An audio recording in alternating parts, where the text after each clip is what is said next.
Ну, в следующий раз женщины будут делать. Дуба. Спасибо.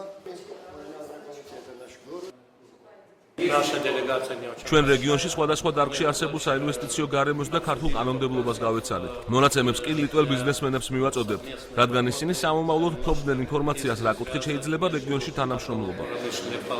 ტრანსპორტის სფეროთი ძალიან დაინტერესდნენ.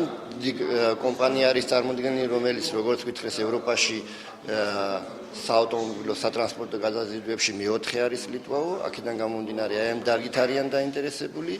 საოჯახო საყოფაცხოვრებო ნივთების წარმოებით შეიძლება აი ამ წარმოების რაღაც ნაწილი გადმოტანილი იქნეს საქართველოში.